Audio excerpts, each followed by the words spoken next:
Bom, pessoal, reforçando minhas boas-vindas, queria dizer que é uma honra para a CCAD e para o ECOA estar apoiando a editora PUC nessa semana, que é uma semana muito importante, né, Felipe? Queria que você contasse para a gente a nossa programação desses 2 dias intensos com conteúdo muito bacana, e dar boas-vindas a todos que já estão digitalmente aqui com a gente.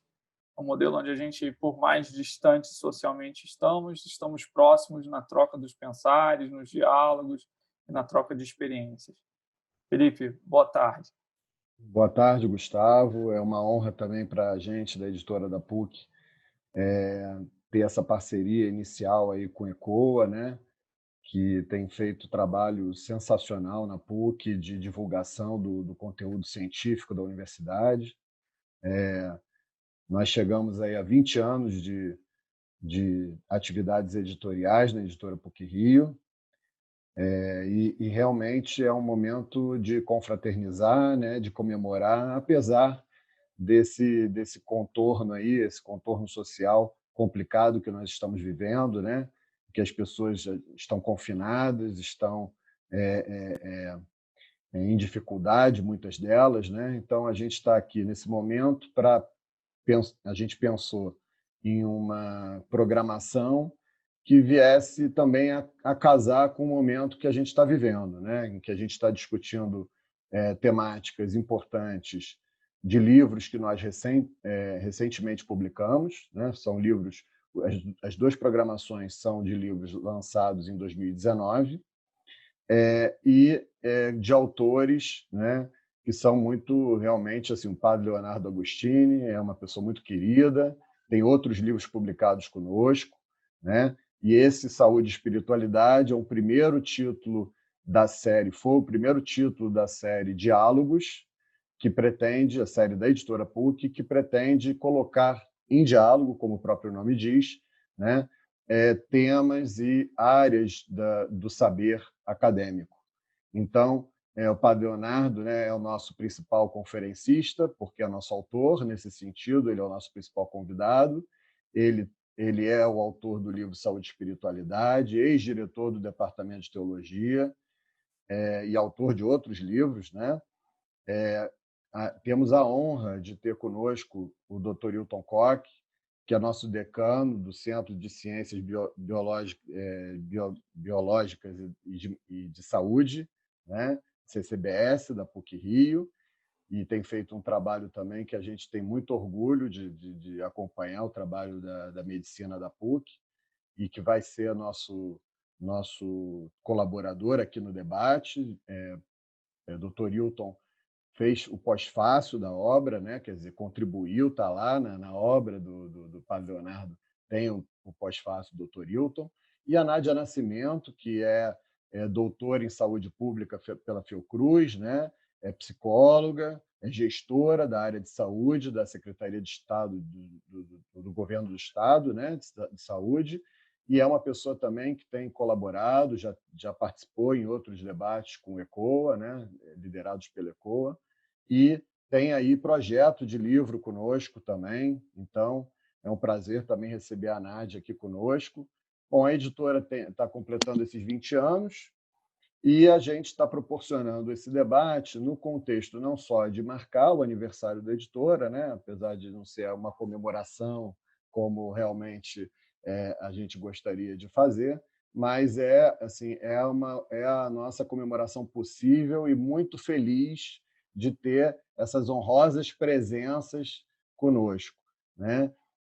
Também no contexto, a gente também está no contexto da primeira feira virtual de editoras universitárias, feira da ABEU, da Associação Brasileira de Editoras Universitárias, que, é, é, é, que, que a gente participa desse evento e faz parte, então, esse evento também da agenda cultural, né?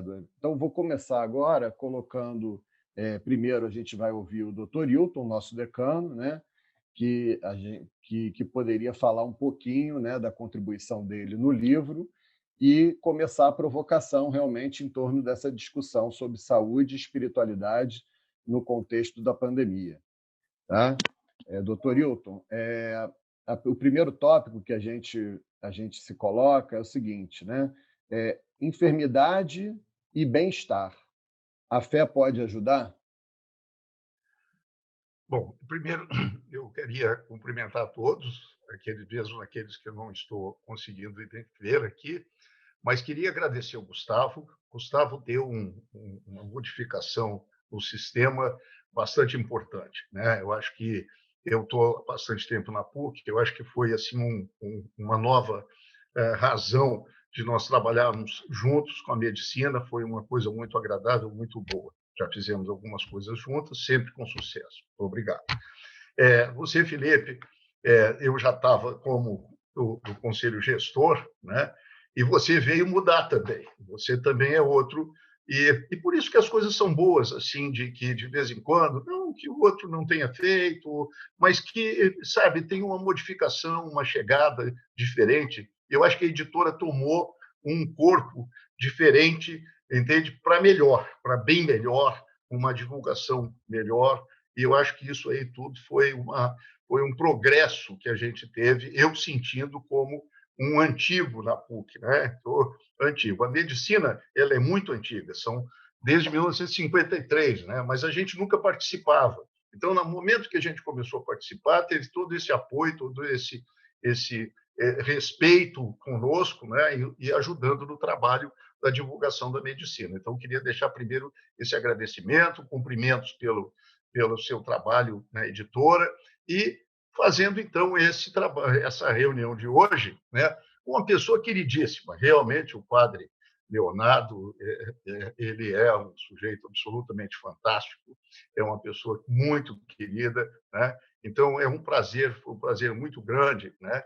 E a Nádia, que eu conheço há pouco tempo, foi lá nos procurar para fazer um projeto conosco lá na medicina, e aí já quis colocar o livro já andou também. Então, eu acho que estamos aqui muito bem com todo mundo, né? Então, eu ia começar, né, quer dizer, falando sobre o livro do Padre Leonardo, né, que eu acho que foi aborda um tema bastante inquisidor, né, sobre a ciência médica. Talvez não seja assim muito comum que vocês ouçam o que eu vou dizer, mas eu acho assim que os médicos atualmente eles estão se formando, mas sem a humanidade, sem essa questão da fé e da espiritualidade, que o Padre Leonardo coloca muito bem, né? Que a gente não pode, a saúde, ela também tem que ter a espiritualidade, essa questão ela é bastante importante. Então, eu tenho procurado no meu curso, especificamente de radiologia, né, e passando para os outros, que esses jovens médicos eles têm que estar entrando nesse sistema, porque as pessoas estão sofrendo muito.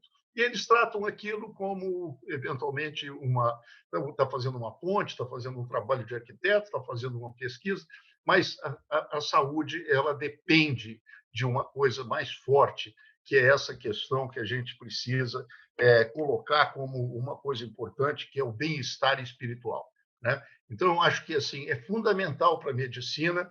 E o padre Leonardo ele colocou isso muito bem, né? Que não é só a parte psíquica, a parte do corpo propriamente dito, mas essa parte da espiritual ela é bastante importante. Então, eu fiquei muito grato de ter recebido o livro dele, lido o livro, acho que é uma coisa bastante interessante. Não queria me alongar e estou aqui muito agradecido por estar podendo estar junto com vocês, tá bom?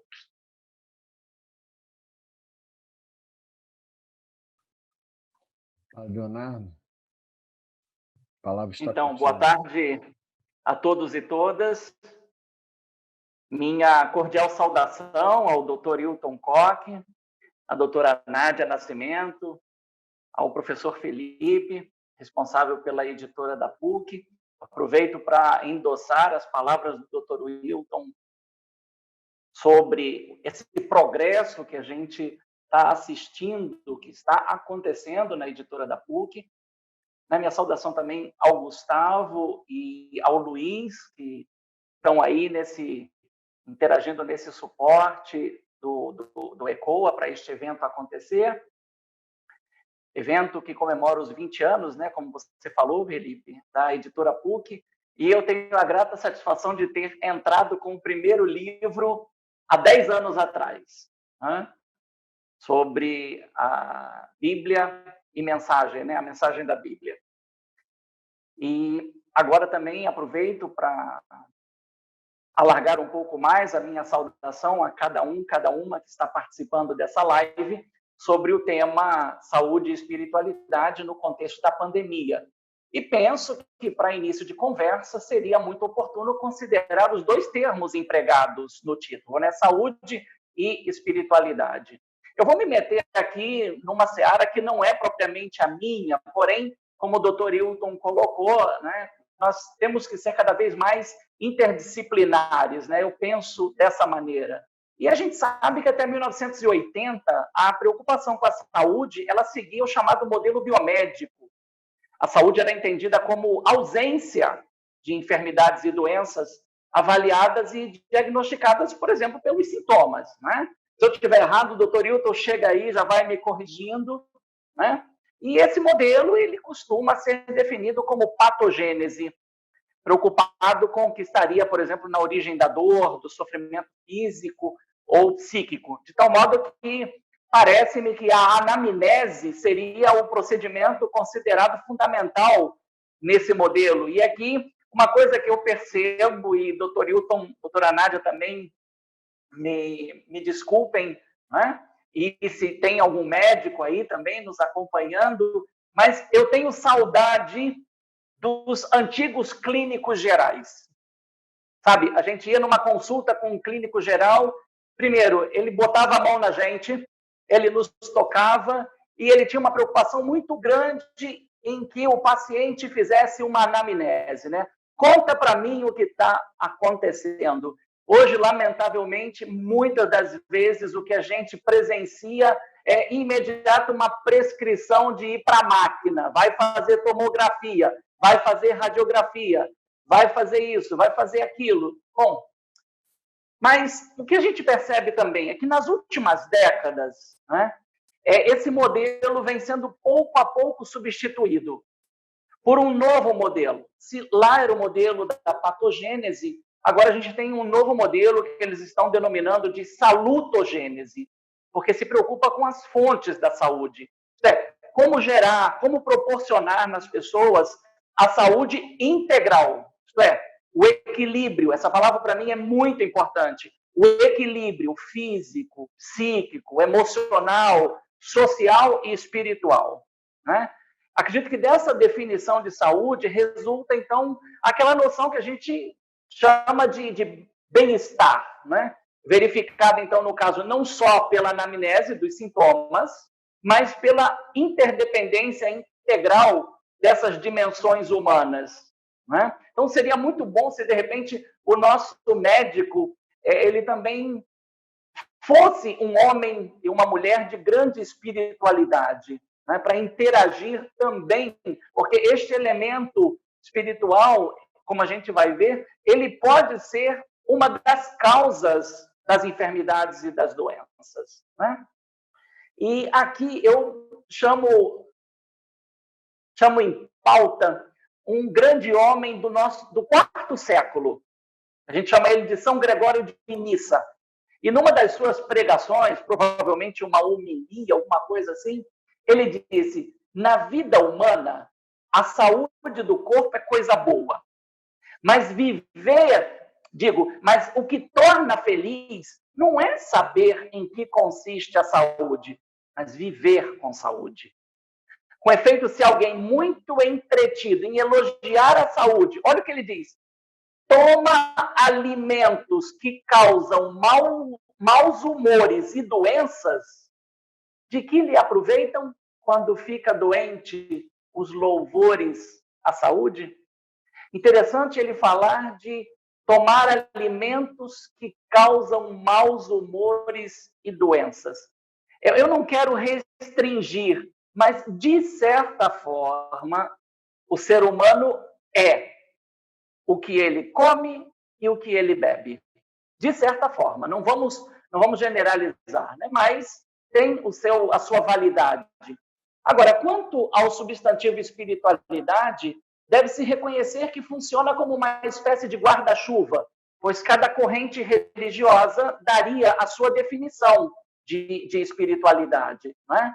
Um ponto comum em todas elas, eu acredito, é que a espiritualidade está ligada ao que permeia, ao que anima, ao que dá sentido à totalidade da realidade.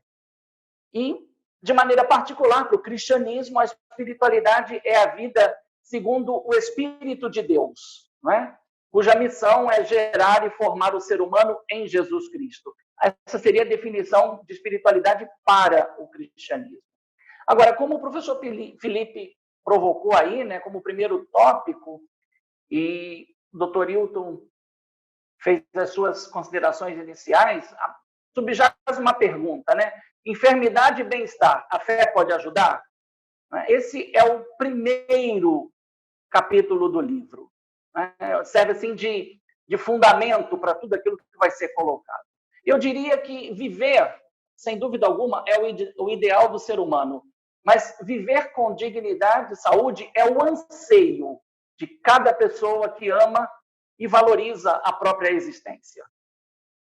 Graças a gente vê aí aos avanços da ciência, da tecnologia, a gente percebe que a estimativa de vida aumentou, muitas pessoas já conseguem alcançar uma longevidade que, quando acontecia, era assim um privilégio de poucos, né? Mas, por certo, a gente também ninguém almejaria viver muito se está gravemente doente ou imerso em sofrimentos. Né? Porque a gente viver gravemente doente ou imerso em sofrimentos acaba sendo uma grande agonia. Né? Então, não à toa, por isso se insiste no envelhecimento com qualidade de vida. A doutora Nádia, sem dúvida alguma, pode falar disso com muito mais propriedade. Né? De modo que cada um possa completar, né, os seus dias de uma forma saudável. E aqui eu gostaria de evocar o que um salmista, nós temos um livro dos Salmos na Bíblia, e no Salmo 90, versículo 10, ele diz assim: os dias de nossos anos contam 70 anos. 80 anos se há vigor, mas a maior parte deles é feita de trabalho e dor. Passam depressa e voam. Olha que realismo, né? Então, o ser humano, por ser um organismo vivo e que se encaminha para a sua finitude natural, sempre esteve sujeito a enfermidades e doenças. E me perdoem aqui um aposto, né? Santo Agostinho, ele faz uma distinção entre enfermo e doente. Ele diz: enfermo é aquele que não está firme. Doente é aquele que se sente mal, isto é, já passou para um outro estágio, né? Pode-se dizer que foi fazendo atenção aos sintomas das doenças que as ações e precauções começaram a ser tomadas. Não é um pouco o que a gente está assistindo aí com a pandemia do Covid-19? Né? A saúde perdida e sempre desejada começou a ser buscada através dos cuidados com o corpo, com os ambientes, com a estipulação de regras de higiene. Olha só, hein? Lavar as mãos, por exemplo, que hoje faz parte das campanhas públicas de saúde, que está aí na primeira linha, né, da pauta, é considerado um método muito eficaz para se evitar uma série de doenças. Né? Já era uma preocupação, por exemplo, dos nossos irmãos na fé mais anciãos, né, os judeus, que, além de viver numa região onde a água era escassa e um bem precioso, tinham essa enorme preocupação com lavar as mãos, lavar os pés, lavar os copos, lavar as panelas, as tigelas. Já se tinha esse princípio. Né? E aqui eu penso que eu poderia, para encerrar esse primeiro momento, deixar assim também uma espécie de uma pergunta, né? Que é necessário saber e fazer para que o ser humano se mantenha saudável em todas as fases da sua vida. Né? Saber e fazer para que o ser humano se mantenha saudável. Então, é o que ele deve esperar, né? Em todas as fases da sua vida. Doutora Nádia, por favor, ao final, vocês poderão enviar perguntas que nós poderemos levar aos convidados.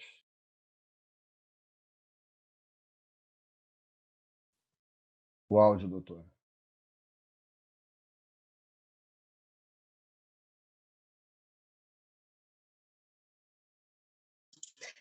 Primeiramente, desculpa, eu estava sem som. Né? Primeiramente, eu gostaria de agradecer o convite, né? Me sinto extremamente honrado de estar na presença, né? De ter sido convidado pelo Felipe, agradeço a ele, né? Conheço também há pouco tempo, mas o seu acolhimento, a sua paciência, as nossas discussões, desde a questão inicial, né, de uma proposta de livro com relação à segurança do paciente, que é a área que eu atuo, né, também o acolhimento, né, do Dr. Hilton, né, da ECO em especial, porque a gente pôde recentemente realizar dois webinars voltados para a questão da segurança do paciente com relação ao Covid, né, para orientação de profissionais de saúde da rede estadual de saúde no momento de isolamento, né? Então, agradeço a todos, e em especial, né, ao padre Leonardo. Fiquei extremamente encantada, né, com o material que ele produziu. Temos, apesar, né, de sermos de áreas diferentes, uma afinidade, né, na leitura. Eu já me senti muito identificada, né, com tudo que ele trouxe. E eu gostaria, né, de tentar contribuir com essa discussão, obviamente, do meu ponto de vista, né, da onde eu parto. Em primeiro lugar, né, eu sou psicóloga de formação, né, e a psicologia, lá em última análise, é o estudo da alma. Né? Então, de alguma forma, está relacionado, e ela teve inicialmente um cunho religioso. Né? Por isso, o estudo da alma, o estudo do ser humano, nesse aspecto que transcende, né? Que não era a questão objetiva, mas que transcende. E, no meu caminho profissional, eu tentei a psicanálise, mas, de repente, a saúde pública me conquistou, né? E virei sanitarista, né? Mais que sanitarista, trabalhei em algumas áreas e, ultimamente, já há mais de 10 anos, atuo na área de segurança do paciente, muito predominante, muito em evidência nesse momento. Né? E para essa discussão, obviamente, concordo com o que o Dr. Hilton trouxe inicialmente, né, da questão da relação, né, médico-paciente, que o padre Leonardo saudosisticamente trouxe lá, aqueles médicos, o clínico, né, que agora seria o médico, né, o clínico da estratégia de saúde da família, né, que te ouve, né, que quer saber como você está, né, e não o que você tem. Então, toda essa colocação eu quero trazer mais interrogação para a nossa discussão. Né? Um ponto que me é caro, que é a coletividade, né? Porque a saúde pública fala do coletivo. E a pandemia trouxe para a gente, eu acho que foi o aspecto, né, mais contundente trazido. Então, o que eu queria trazer para essa discussão é a questão do coletivo, né? Que foi trazido para a gente agora pela pandemia. Né? Nós dependemos, nós estamos falando de um sistema de saúde pública, né? Que é o coletivo, é um sistema, vai para além da relação médico-paciente, é a relação da saúde com aqueles que precisam de cuidado, né? O quanto, cada vez mais, nós precisamos um do outro. Né? O que a gente também está falando aí do trabalho em equipe. Nada funciona sem o trabalho em equipe. Né? E eu acho que a gente pode avançar numa próxima etapa da nossa discussão. Né? Qual é o ciclo vicioso, né? E o círculo virtuoso, né? Ou vice-versa, né? O que é viciado e que traz mais problemas, né? Regride na ação, e aquilo que traz o crescimento. Né? E o quanto a gente vê no dia a dia a dependência, né? A utilização, por exemplo, da máscara de pano, né? Que não é um equipamento de proteção individual estrito sensu, mas ela faz uma proteção em cadeia. Se nós todos quando eu falei da máscara de pano, né, ela, na realidade, é o grande princípio disso tudo, porque você cria um circuito de proteção. A máscara de pano, ela não me protege, ela protege quem está ao meu lado. Aí, se quem está ao meu lado está com a máscara de pano, ela está me protegendo. E se todos estão com a máscara de pano, todos estão se protegendo, né? Então, eu acho que a pandemia trouxe esse ponto de uma forma, esse aspecto de uma forma assim, muito contundente, que é o coletivo. Ela transcende a questão individual, né?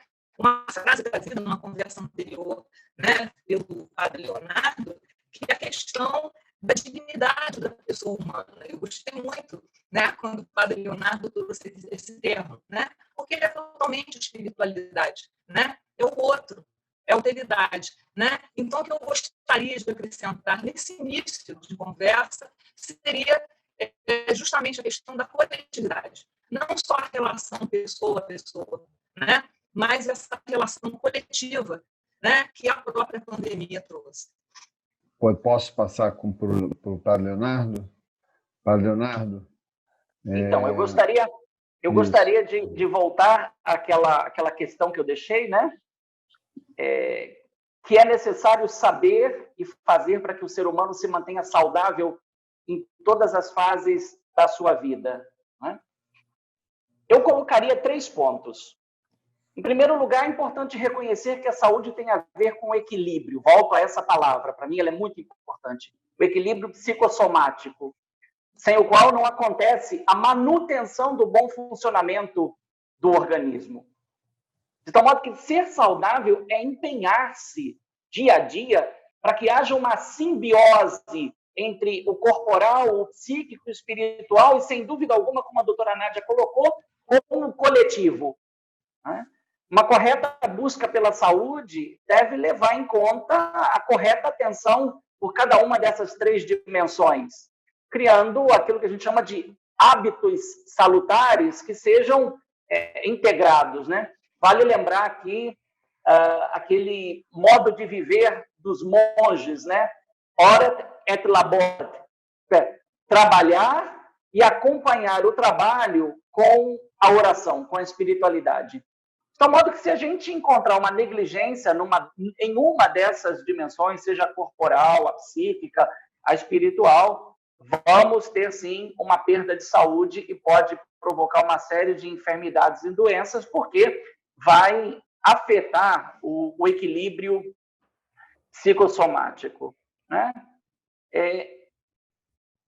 Eu, pessoalmente, acredito, prefiro dizer assim, eu pessoalmente acredito, assumindo o que estou dizendo, que tanto a doença como o bem-estar têm início na própria pessoa. Em outras palavras, cada pessoa é protagonista do seu adoecer, mas também do seu regenerar. Se costuma usar um termo técnico, homeostasia, né? A capacidade de um organismo se autorregenerar. Em segundo lugar, né, para que haja uma mente saudável em um corpo saudável e vice-versa, que a gente lembra do famoso poeta romano Juvenal, que escreveu isso lá na sua sátira número 10, né? Cada pessoa deveria cultivar o espaço e a abertura para o transcendente. Veja, eu não estou nem usando a palavra Deus. O transcendente, aquilo que me excede, aquilo que está acima de mim e das minhas compreensões, né? O ser humano não é capaz de alcançar sozinho as respostas para os seus anseios mais profundos. Se me permitem filosofar um pouquinho, o velho Platão, ele falava da chamada dupla navegação, né? Ele dizia que o ser humano tem nele um impulso para o infinito. Porém, ao navegar na direção do infinito, ele vai experimentar as suas limitações e as suas incapacidades. E aí ele diz, é preciso que o próprio infinito venha na direção do ser humano, do finito. Se não acontecer este retorno, o ser humano não vai alcançar uma resposta para os seus anseios profundos. Então, parece-me que, comumente, na experiência dos limites, através das doenças e das enfermidades, né, o ser humano se redescobre necessitado e dependente da dimensão espiritual e religiosa.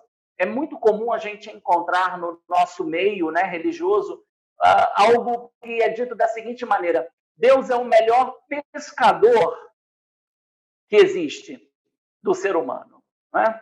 E ele tem duas iscas para pescar o ser humano: a isca do amor e a isca da dor. Se ele não pesca o ser humano pela isca do amor, ele muda a isca para pescar pela dor. É o que a gente experimenta, na verdade, que o ser humano, quando ele se vê impossibilitado de alcançar uma resposta favorável para os seus porquês e para o seu sofrimento, para a sua dor, muito facilmente ele se volta para Deus, né? Essa necessidade, porém, ela precisa ser, para ser positiva e respeitada, ela deve desenvolver também uma forma equilibrada de religiosidade, né? Coerente, pautada em critérios, argumentos válidos, e não apenas no desejo de se ver livre dos males psicossomáticos. E, em terceiro lugar, deve-se lançar um olhar sobre a relação entre saúde, espiritualidade e religiosidade, possibilitando ver com bons olhos e critérios que a busca do ser saudável exige a necessária integração do espiritual ao físico, do mental ao sentimental, emocional, né? Esse equilíbrio psicossomático, sem dúvida alguma, eu acredito que ele requer uma mudança de comportamento. Mas essa mudança, para acontecer, requer a busca contínua de uma autoconsciência. E, nesse processo, um importante caminho agregador se encontra nas diversas formas de espiritualidade. Eu prefiro falar no plural, né? Bem como, por exemplo, na prática da mindfulness.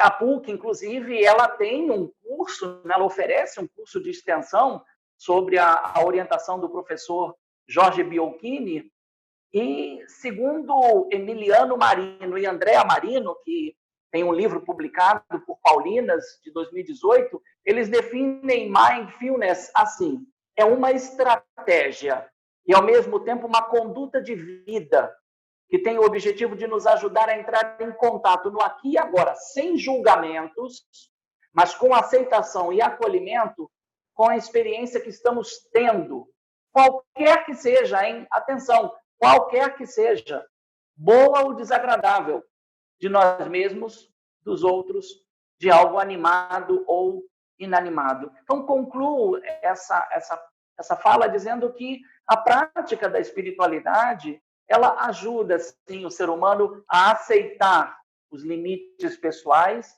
mas a aceitar também os limites científicos. Olha o que está acontecendo aí. Cadê a bendita vacina contra o Covid-19? Eu acredito que nós já estamos no mundo inteiro, né? Parece que são mais de 100 pesquisas numa fase bem avançada, né? Mas enquanto a gente está aí lutando para encontrar uma vacina contra o Covid-19, a gente sabe que até hoje não existe a cura da gripe. Não existe a cura da gripe, né? E essa aceitação dos limites, seja dos limites pessoais, como também dos limites da própria ciência, ela é uma ação libertadora na vida de quem precisa de cuidados, porque está enfermo, porque está doente, mas também na vida de quem se dedica ao cuidado das pessoas, em particular dos enfermos e doentes. E aqui a gente cai no que a doutora Nádia acabou de colocar, né? Que a gente tem que vencer uma postura individualista e lembrar de um princípio básico: eu nunca vou conseguir ser feliz sozinho. A minha felicidade depende da felicidade do outro. Então, na medida em que nós também aprendermos a zelar pelo bem-estar do outro, estaremos, sim, zelando pelo nosso bem-estar, né? A nossa luta em todos os níveis, seja política, seja econômica, seja religiosa, seja acadêmica, penso, precisa ser uma luta pelo bem comum. Eu encerro aqui esse primeiro momento. Perfeito, doutor Hilton. Se puder agregar aí a discussão do padre Leonardo. O microfone. Tem que abrir o microfone. O padre Leonardo fala de uma forma especialíssima, né? Então, algumas coisas que ele falou, quer dizer, viver com saúde, né? Como é que a gente convence alguém para viver com saúde? Isso é uma questão, né? Então, assim, você fala que não pode fumar, mas o cara fuma, não adianta. Não pode beber, o cara bebe. Então, quer dizer, como é que a gente convence esse camarada a viver com saúde? E tem alguns que têm sorte ou DNA, ou o que seja, que eles vão até 90 anos, mas eu fumei o tempo todo, não tive um câncer, né? Então, quer dizer, esse convencimento para o camarada ter saúde que é uma coisa interessante. Eu acho que existe da medicina formas de se fazer isso, né? Eu acho que da mesma maneira como está sendo colocado, que juntando essas coisas todas, elas façam que o sujeito seja feliz, porque sem saúde também ele não consegue ser feliz, porque vai ficar sofrendo, porque depende de remédio, depende de médico, depende de uma série de coisas, né? Então, esse ser humano saudável, né? Eu acho que a gente deveria, na medicina, fazer tudo o que fosse possível para que o ser humano se tornasse saudável. A gente pelo lado médico e a parte da espiritualidade também mostrando que isso seria uma coisa fundamental para que acontecesse isso, né? E a segurança do paciente, quer dizer, só para deixar juntos aí, eu me entusiasmei quando a Nádia foi nos procurar lá na escola médica para que a gente pudesse fazer um curso, né? Porque eu acho que também ninguém se preocupa com isso, a segurança do paciente, né? Vocês estão vendo aí no dia a dia na televisão como é que funciona a coisa, né? Então, assim, eu acho que juntar isso tudo seria um ideal, né? Eu quero dizer para vocês assim que pelo menos o padre Leonardo talvez seja o que me conhece um pouco mais próximo. Eu acho que na medicina da PUC a filosofia é essa, não é? É essa questão por isso que eu falei que fiquei satisfeito quando ela veio falar na segurança do paciente, que isso é uma coisa legal, entendeu? A questão de nós fazermos que o médico ele examine a pessoa lá no ambulatório, ele tem que examinar, não é só pedir uma ressonância. Quer dizer, de repente, como eu sou radiologista, tenho serviço de imagem, tenho um monte de amigo assim, é uma beleza, o cara chega lá e já vem o papel pronto, né? Ressonância magnética da unha do pé direito, entendeu? Então, e o cara pede, e são os pedidos. Hoje, por exemplo, eu recebi aqui um pedido, fizeram uma mamografia do menino de 14 anos. Como isso, gente? Sabe? Então, quer dizer, é uma incompetência, uma ignorância, quer dizer, a segurança desse pobre jovem, né? O que ele tinha para ser feito? Não vai aparecer nada, não tem jeito. Quer dizer, o camarada não sabe nem qual é o melhor método que ele vai pedir para fazer aquilo, para dar um bem-estar para o paciente e com um resultado efetivo do tratamento, né? Então, eu acho que eu não vou me alongar, padre, porque senão nós vamos passar aqui o resto da noite conversando, tem outras pessoas para falar. Foi bem claro que nós temos um tempinho assim bem limitado, né? Mas eu me empolgo com isso, porque realmente eu acho que eu tive a oportunidade, apesar de ter passado 37 anos no fundão, chegado a professor titular, eu não consegui fazer isso que eu consigo fazer na PUC. Graças a Deus, graças ao apoio do reitor, graças ao apoio das pessoas, a gente conseguiu fazer bastante coisa dentro dessa filosofia que você está colocando, né? Então, eu acho que agora você também tem que vir mais próximo de nós, lá para aquele ambulatório, para que aqueles médicos que estão lá entendam dessa forma, entende? Gostaria muito que eles estivessem todos nos ouvindo hoje aqui, tá bom? Vamos deixar para continuar aí a nossa conversa. Nádia. Microfone, Nádia. Perdão. Complementar na linha do coletivo, né, e do que o padre Leonardo falou, também doutor Hilton, o autocuidado, né, para você cuidar nada mais espiritualizado do que você se cuidar para poder cuidar dos outros, né? Então, se você se imuniza, você está protegendo e imunizando os outros e ensinando os outros, né? Então, assim, o autocuidado é a fonte disso, né? O doutor Hilton estava perguntando como é que eu convenço? Eu me autoconvenço, né? Eu tento transcender a mim mesmo as coisas que eu conheço na minha visão imediata para evoluir. Então, olha, isso que eu não conheço, eu conheço pouco. Outras pessoas conhecem mais. Então, eu vou tentar ir ao encontro disso, me cuidar, e isso eu estou criando um círculo, né? E eu estou protegendo, né, quem está junto de mim. Eu comento muito, né? Quando a gente protege o paciente, quando a gente traz segurança para o paciente, a gente está trazendo segurança para o profissional de saúde. Mas não é só física, não é só da contaminação, não é do erro, é mental, é psíquica, né? Porque o comportamento e o aspecto psíquico está envolvido nisso tudo. E é a fonte de você avançar cada vez mais, né? Se autoconhecer e ajudar ao próximo.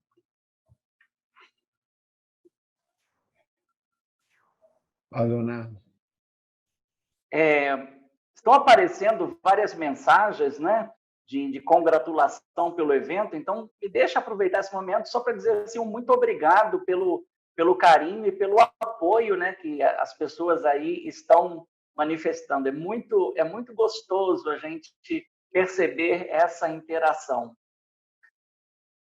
Pegando aí o gancho com que acabou de falar o doutor Hilton e a doutora Nádia, eu lembro de um princípio que a gente chama de axioma. Ele é um axioma porque ele é um princípio universal, né? Ele é válido e verdadeiro no mundo inteiro, por isso ele é um axioma.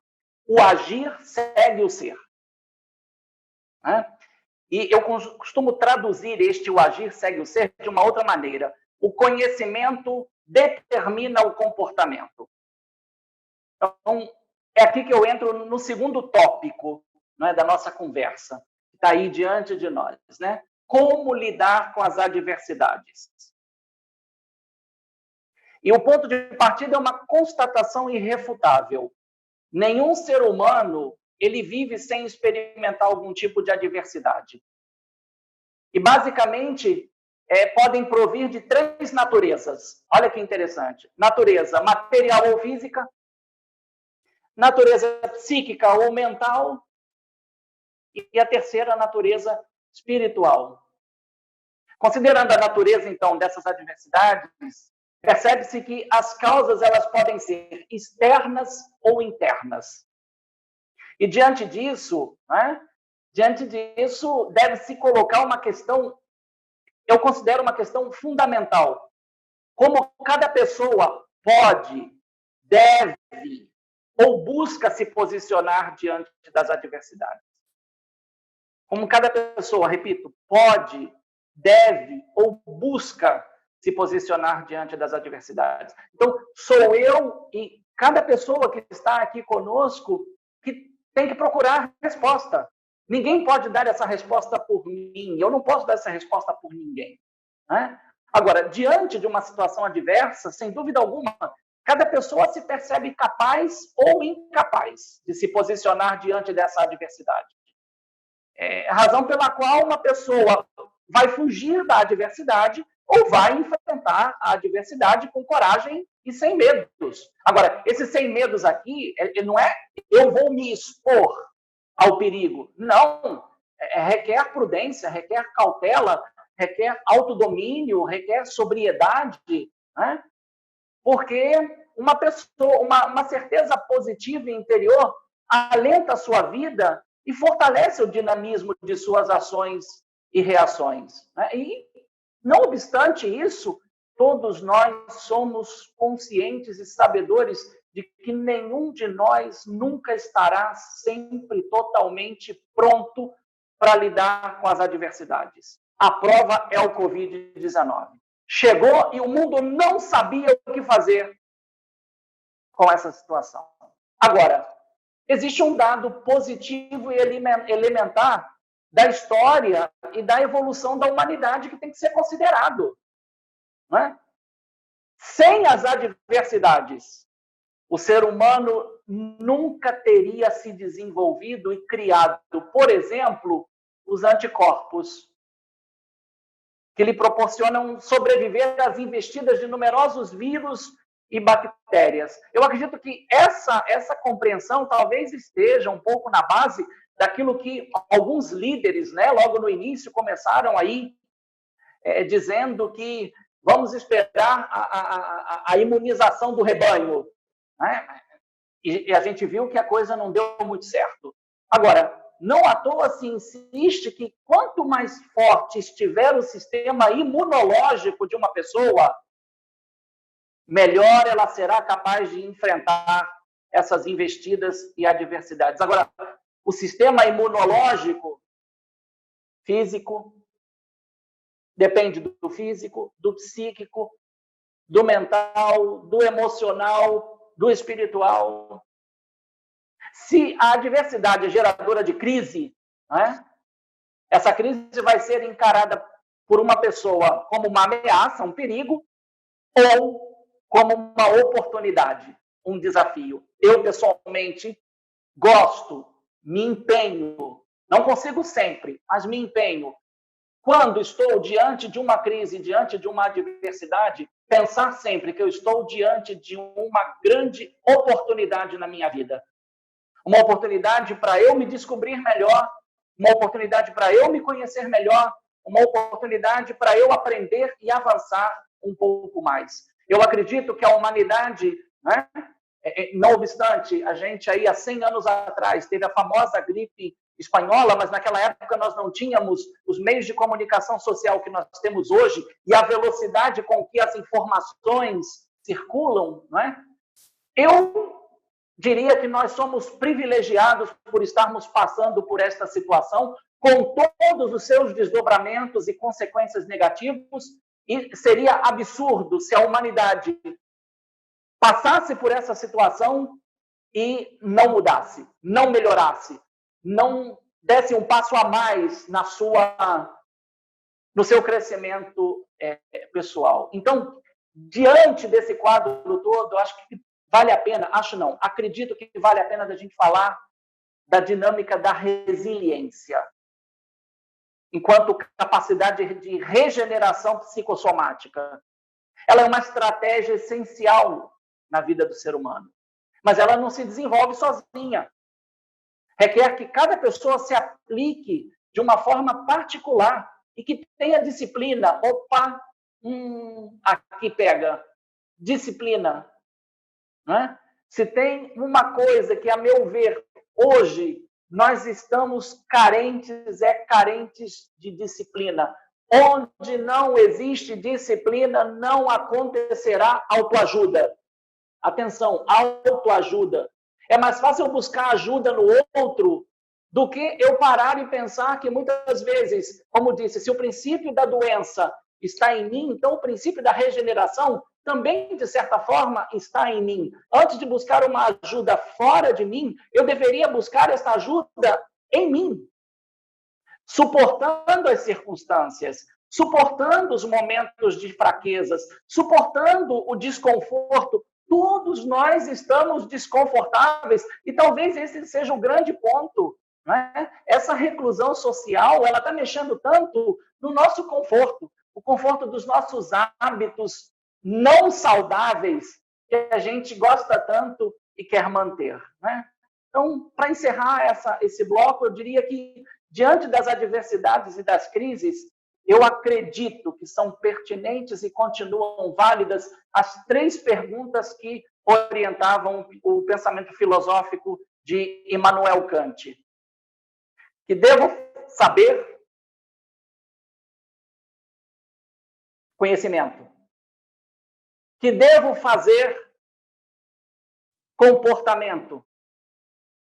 Que devo esperar como resultado desse conhecimento e de uma postura que eu assumo diante das adversidades e das crises. Muito obrigado, padre. Que aula.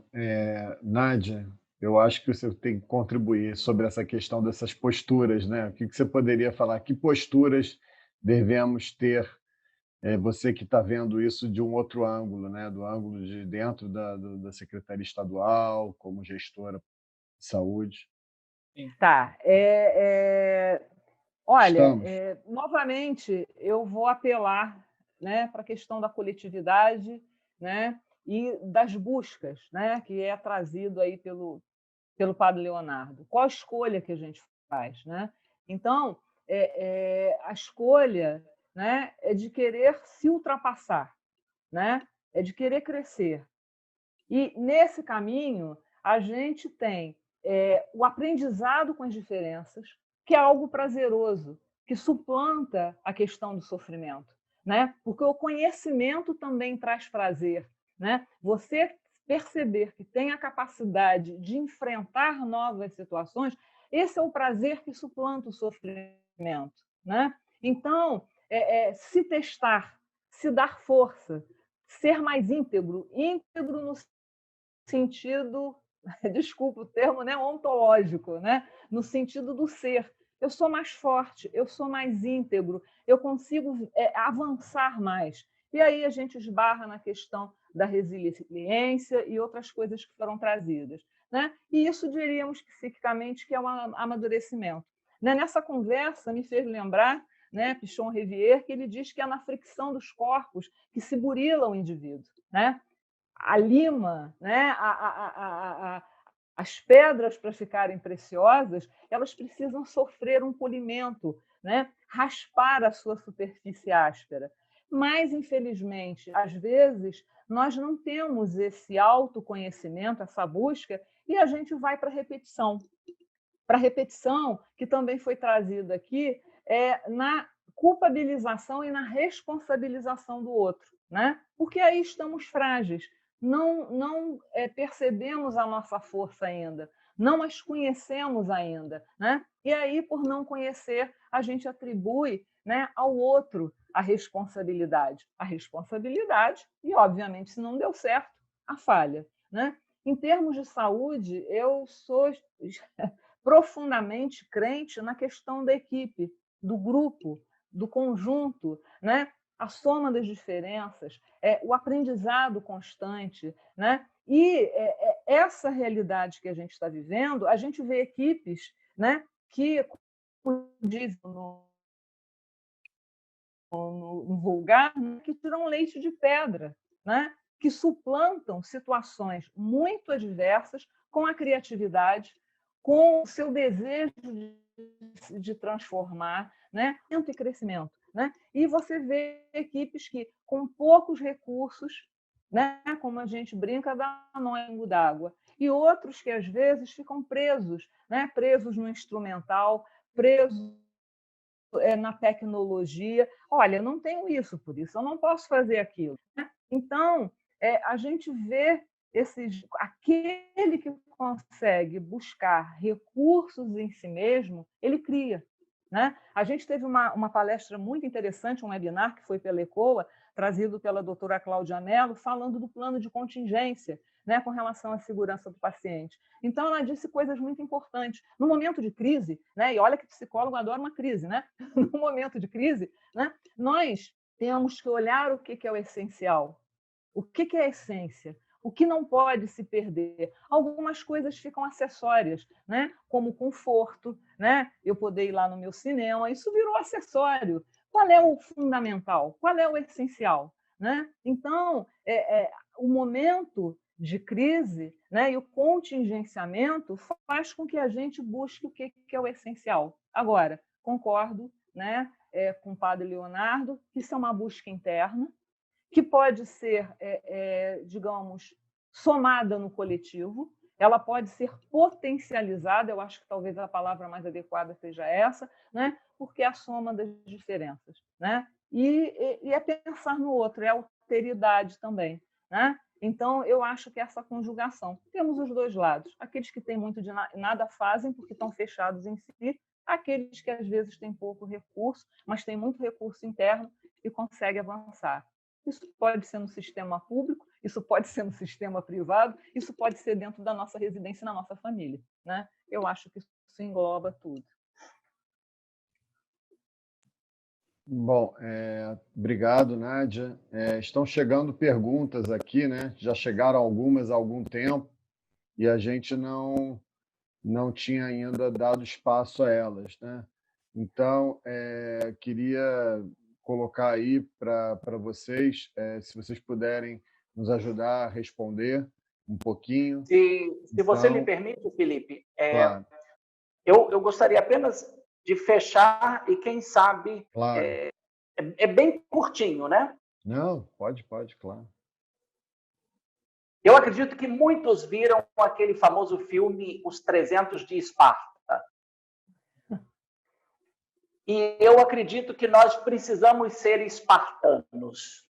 Isto é, disciplina e preparação para enfrentar os piores inimigos, a fim de sobreviver e a fim de fazer o grupo sobreviver. Aqui entra de novo no aspecto coletivo que a doutora Nádia colocou. Sabedores que nem todo mundo, né, vai ter condição de ser espartano. E aí a pergunta é, por que o ser humano adoece? Eu não vou dar uma resposta, mas eu vou dizer que o ser humano adoece porque ele experimenta 4 carências na sua vida. Primeiro, a carência de bem-estar físico. Alimentação adequada. Beber muita água.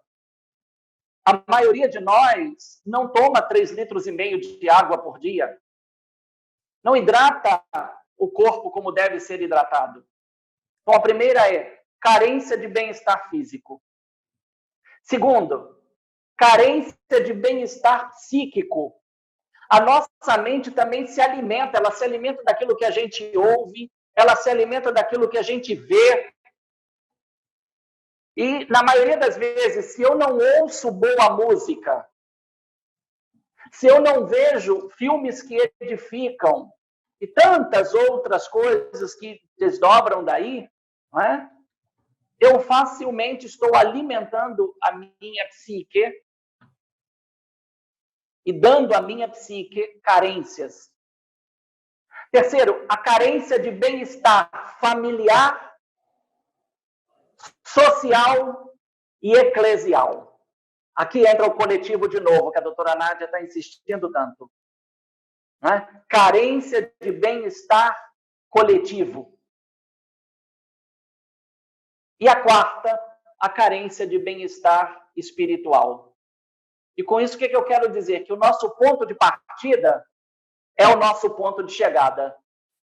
Né? Nossa saúde dependerá sempre de equilíbrio, como eu tinha sublinhado, psicossomático e espiritual, que deve ser buscado e experimentado e mantido nos diversos níveis sociais em que nós vivemos.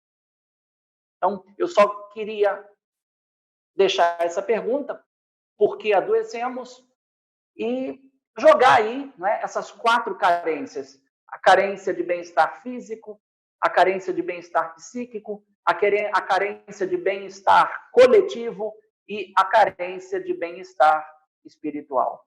Se é carência, nós temos que suprir essas carências. Obrigado pela oportunidade, professor Felipe. Imagina, que isso. Tem uma pergunta aqui de Ana Carolina de Oliveira Carvalho.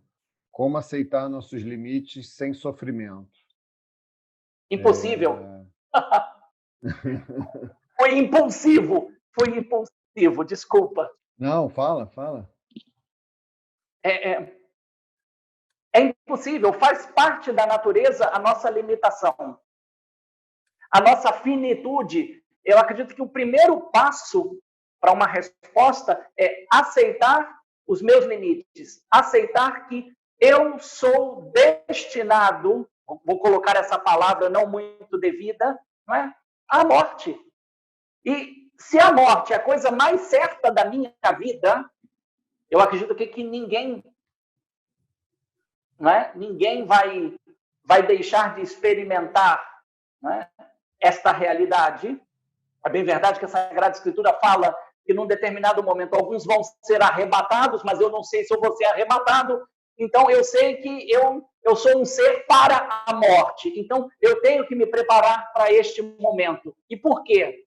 Porque ninguém pode morrer a minha morte.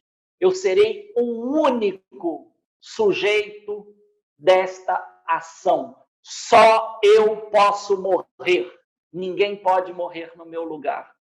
Então, para a Ana Carolina, que fez a pergunta, eu diria que o primeiro passo é aceitar que eu sou um ser limitado e finito. Isso traz paz, isso traz consolo, traz conforto. Tem uma pergunta aqui de Rosa Maria Carnavale, que eu acho que pode ser feita ao mesmo tempo do Dr. Hilton e para a Nádia, né? Por que algumas pessoas resistem às recomendações dos especialistas? O Dr. Hilton até falou um pouquinho sobre isso, se ele puder complementar. E na sequência, ela pergunta: que fatores psicológicos estão envolvidos nesse processo? Aí a Nádia pode falar.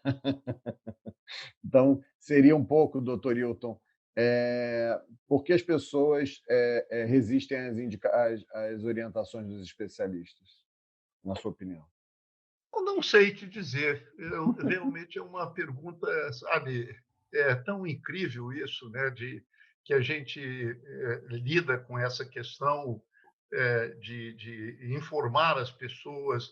Quer dizer, a gente quer fazer uma medicina preventiva, né, e procurar com que as pessoas tudo isso que o padre Leonardo falou, né, quer dizer, com a medicina preventiva você vai dar uma perspectiva de saúde, das coisas boas que pode acontecer na vida da pessoa que tenha boa saúde, é óbvio, né?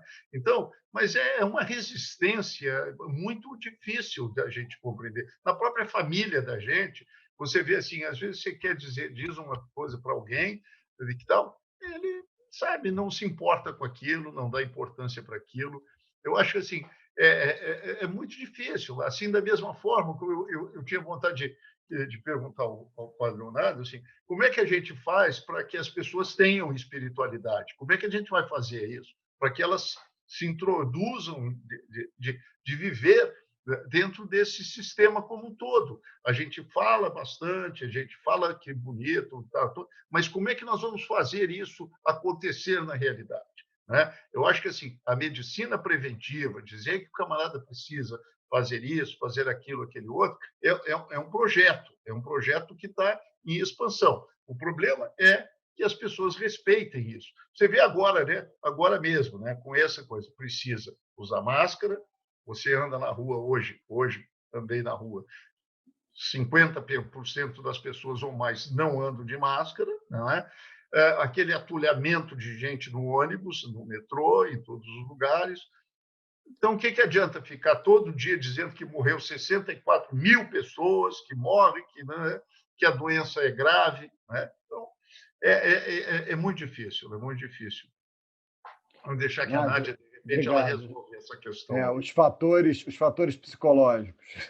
Olha, eu vou pegar uma carona, né, usando já uma terminologia utilizada pelo padre Leonardo, eu usaria duas coisas: limite e disciplina.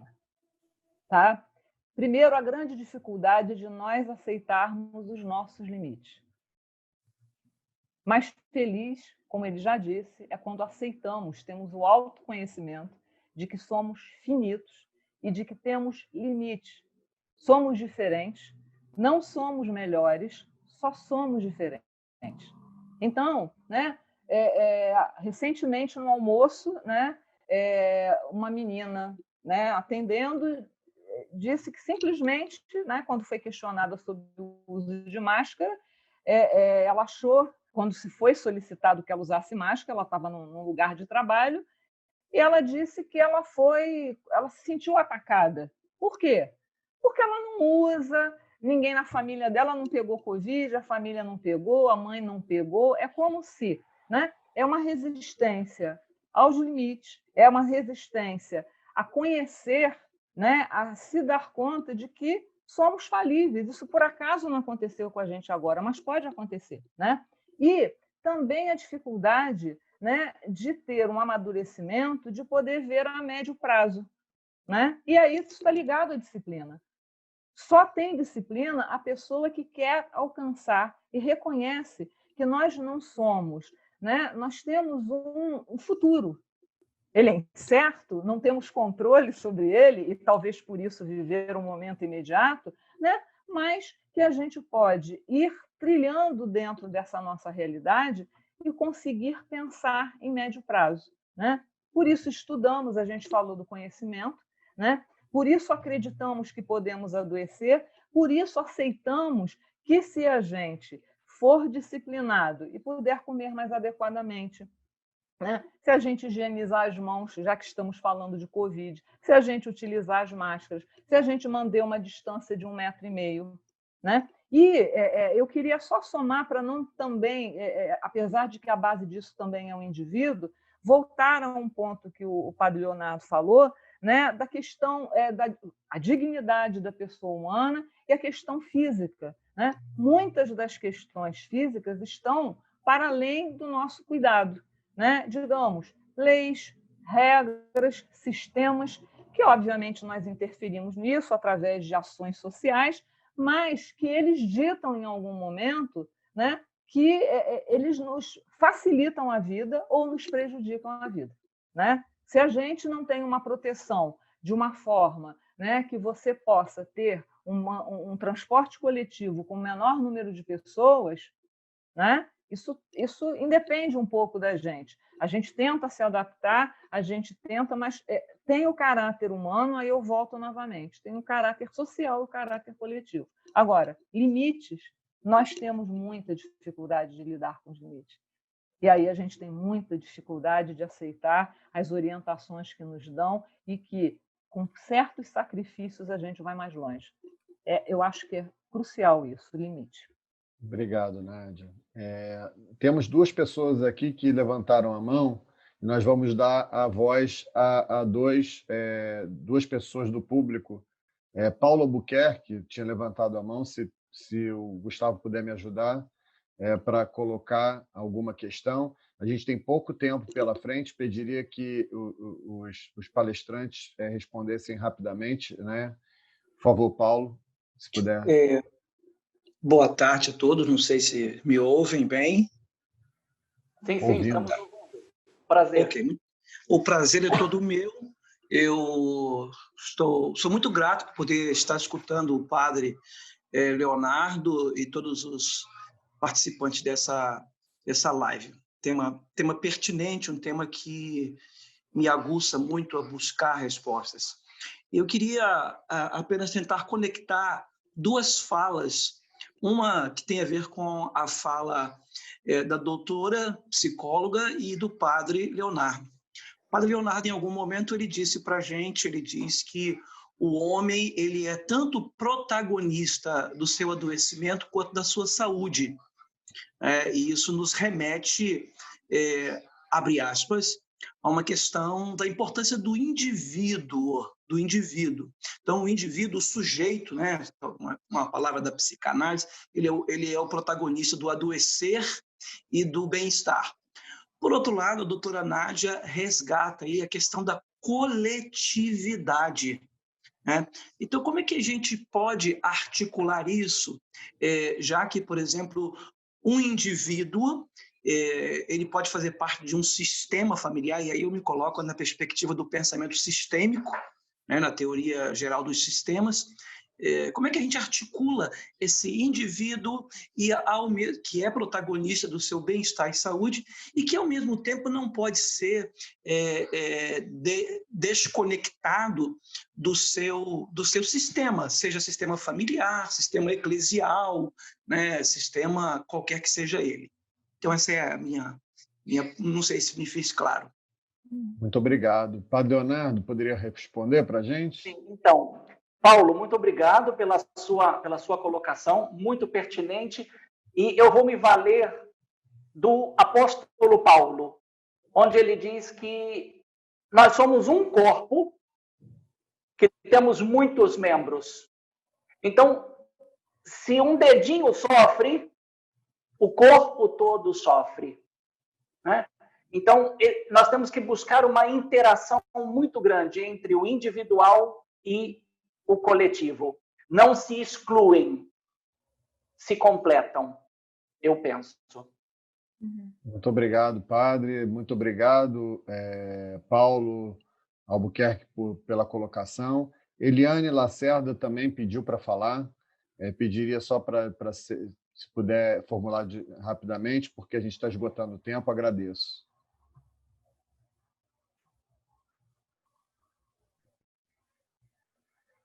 Eliane, você está com a gente?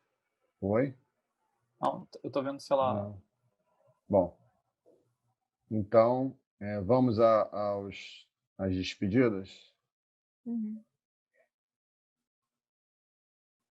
Posso começar? Claro. Pode. Bom, padre pode começar. Obrigado. Desculpa aí.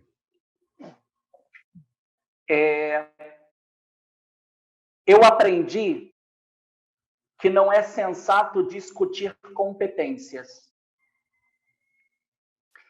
Então, na medida em que nós aprendemos a respeitar as competências, nós estamos oferecendo à nossa pessoa e à sociedade um caminho mais sereno para nós realizarmos nossos objetivos.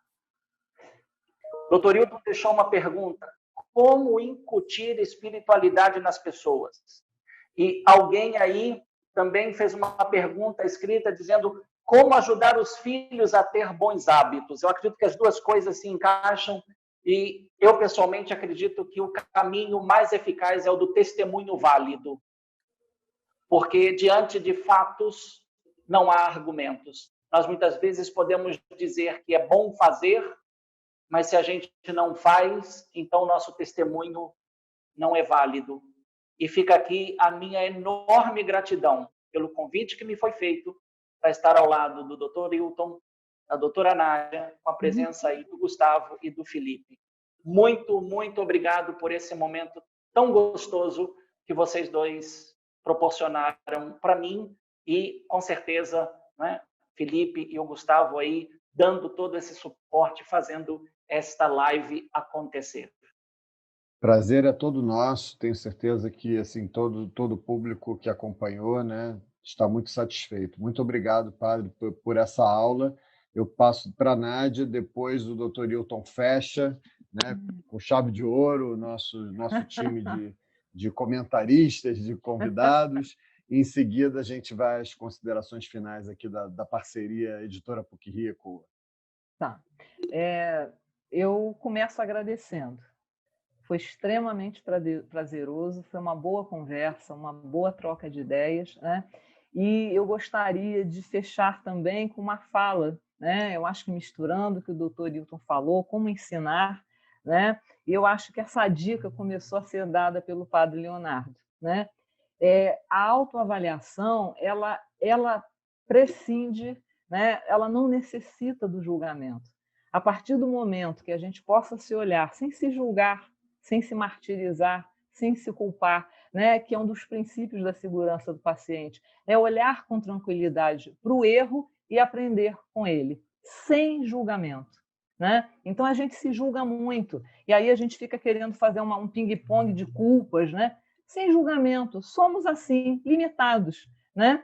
E por sermos limitados, que essa troca, né, que foi trazida aí pelo Padre Leonardo foi muito boa, né? Essa junção de todos nós aqui presentes só foi possível porque somos limitados. Uns complementamos nos outros, né? Um vai ouvindo o outro e vai pensando junto com o outro, né? Então, eu acho que talvez fique a dica, né? Nós somos seres enfiados na cultura que nós mesmos criamos, somos vamos para o coletivo e temos que ter tolerância com a gente, sem julgamento. Né? Muito, muito, muito, muito obrigado por participar. Excelente. Muito obrigado a você, Nádia, por mais uma oportunidade de estar com a gente aqui na PUC. Né? Dr. Hilton, por favor. Bom, eu também queria agradecer, eu acho que foi um aprendizado muito grande. Eu realmente quero dizer que fiquei encantado com a fala do padre Leonardo. A gente conversa, a gente posso dizer que somos amigos, né? Mas eu gostei muito, realmente foi um aprendizado muito grande, né?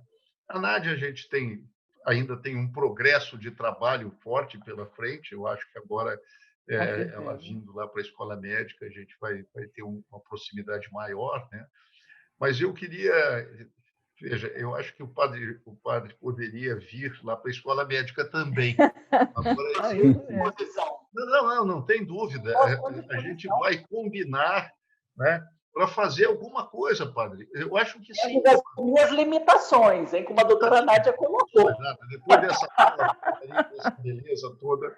Não, mas veja, eu acho que seria a gente aproveitar isso, entende, Felipe e Gustavo? Eu acho que a gente podia aproveitar isso e criar alguma coisa dentro daquilo que eu perguntei. Como é que nós vamos fazer? Né? Então, assim, a gente falou e tal, foi legal. Acho que as pessoas estão aí reconhecendo, agradecidas, etc. e tal. Mas eu achava que se a gente pudesse, eu acho que eu tenho essa chance na PUC, né, de fazer isso. Eu acho que a gente podia fazer, padre Leonardo, entendeu? A Nádia já veio. Agora você vem, você está livre lá da teologia, né? Então, assim, você vai fazer agora um trabalho conosco na escola médica. Tá bom? Tá combinado? Gustavo, muito obrigado mais uma vez. Felipe, foi maravilhoso. Muito obrigado também, entendeu? E agradecer a todos que participaram aí desse evento. Eu vi que a minha amiga querida Cláudia está presente, né? Certamente tem o convite da Nádia. E também a todos, muito, muito, muito obrigado. Muito obrigado. A gratidão a todos é nossa, sabe? Foi graças não a esse público, graças a esse corpo maravilhoso que se formou nessa live, que tudo pôde acontecer de uma forma serena e muito enriquecedora. A todos e todas, né? Aqui o meu agradecimento também, e eu invoco a bênção de Deus para todos. Já que eu sou padre, então eu sirvo para isso também. Mas fala aí que você vai lá para a escola médica. Fala aí. Fala aí. Agora, quero ver. Bom, temos que fechar, infelizmente, temos que fechar. Eu queria agradecer aos três que realmente tornaram essa conversa muito prazerosa, né? Realmente, para a gente, que a gente está muito feliz de completar 20 anos com vocês três fazendo uma conversa tão agradável e completar 20 anos iniciando uma parceria com o ECOA, que para a gente é um trabalho que o Gustavo tem feito na universidade através do ECOA, no CCAD. É um trabalho que a gente está admirando muito, a gente sabe, nesse momento, a importância de todo esse trabalho que ele iniciou, né? E está realizando com todo sucesso, e vai ser muito bom a gente poder realizar outros trabalhos em parceria com a ECOA. Muito obrigado, Gustavo. Muito obrigado, ECOA. Muito obrigado a todos vocês, doutor Hilton, nosso decano, que nos honrou com a presença, padre Leonardo, nosso querido autor, que engrandeceu demais esse momento, e a Nádia, que a gente conhece realmente há pouco tempo. Comprar o livro. Isso aí, né? Olha, quem quiser mandar um e-mail para a editora, né? Entrar no nosso site, né? A gente está vendendo, tá? Mande um e-mail para a gente que a gente vende o livro do Padre Leonardo, tá bom? Olha, e Gustavo, eu passo para o Gustavo para ele fechar o encontro. Muito obrigado, gente. Eu queria primeiro agradecer a pessoa do Felipe, né, e a iniciativa da gente poder cada vez mais construir pontes dentro da PUC. Eu vou usar essa metáfora, Hilton, para provocar um pouco vocês, né? Quer dizer, a PUC de maneira geral. Acho que a gente tem que construir uma universidade mais unida, onde a gente consiga fazer mais trocas, onde a gente consiga conhecer mais a PUC, né? Conhecer mais o diferencial que a PUC é, o diferencial que os centros são, o diferencial que o diálogo entre os centros proporciona. Fiquei extremamente feliz agora como audiência por ter participado desse encontro hoje, né? Conhecer o professor Leonardo, o padre Leonardo. Nádia, a gente já tinha tido um diálogo, né, Nádia, lá no sufoco do do Covid, mas o Covid também tem um lado positivo, porque se não fosse ele, a gente não estaria aqui hoje. Provavelmente a gente não estaria com essa iniciativa e essa oportunidade. O universo é um equilíbrio, né, Padre Leonardo? A gente tem que tentar olhar para o equilíbrio, como potencializar e valorizar o que de bom está acontecendo. Eu acho que esse é um momento e uma celebração, Felipe. Parabéns para a editora PUC. Acredito que a gente tem uma história a futuro a construir de mais 20, de mais 40, de mais quantos anos. Óbvio que trazendo algumas novidades, e a gente vai experimentar muito junto. Hilton conta com a gente também. O diálogo interdisciplinar entre medicina e teologia é muito bacana, é muito bacana. Padre Leonardo provoca outras pautas, Padre Leonardo. Eu acho que a gente tem que trazer essa agenda positiva e essa reflexão. E que carinho, Nádia, você teve nos seus comentários. Eu acho que foi uma costura de um fim de tarde, para mim, muito prazeroso. Eu espero que depois a gente consiga publicar e dar publicidade a esse conteúdo. E tenho certeza que vai bombar a venda dos livros, hein, Padre Leonardo? Vai sim. O sucesso aí da editora. Vou até daqui a pouco, Felipe, a gente podia fazer uma campanha até para as pessoas conhecerem como adquirir. Eu acho que isso é uma... A PUC, ela, às vezes, não tem os caminhos tão claros, e a gente pode tentar ajudar nesse sentido também. Opa. Falei demais, eu não devia estar falando tanto. Não, imagina. Só queria externar essa gratidão por estar aqui hoje com vocês. Né? Obrigado, Hilton. Gustavo. Não, eu sei porque tem uma pessoa chamada João Paulo Pinto. Se ele pudesse mandar um e-mail ou um WhatsApp a alguém, eu gostaria de depois interagir com ele. Só isso. Desculpe e obrigado. Com certeza. Fiz um comentário. Então, um convite aí para um diálogo futuro. Acho que é super acessível. O professor Hilton encaminha um e-mail lá para a Escola Médica e a gente vai promover essa interação. Então, Felipe, eu volto a palavra para você. Não tenho mais o que dizer. Você complementou de uma maneira irretocável. Queria agradecer mesmo por essa primeira parceria com a ECOA, por essa parceria com os três, com o Dr. Hilton, Padre Leonardo e Nádia, e um bom fim de tarde a todos. Realmente o Gustavo selou realmente o que eu senti aqui. Muito obrigado. Quero desejar um grande êxito também no evento de amanhã, tá? Muito obrigado, é verdade. Então, amanhã, né, temos uma nova... Obrigado, Padre Leonardo. Teremos uma live, eu tenho que treinar essa coisa da propaganda. Amanhã, dia 8, 5 da tarde de novo, teremos aí Escrita Criativa na Quarentena, com outro Leonardo. Nossa. Leonardo Villaforte, autor de um livro nosso recém-publicado com menção honrosa em Cuba, o livro dele. Então, com o Julinho, com o Júlio Diniz, né, decano do CTCH, e a professora Vera Folante Figueiredo, que foi orientadora do Leonardo. Tá bom? Muito obrigado. Obrigado, Gustavo.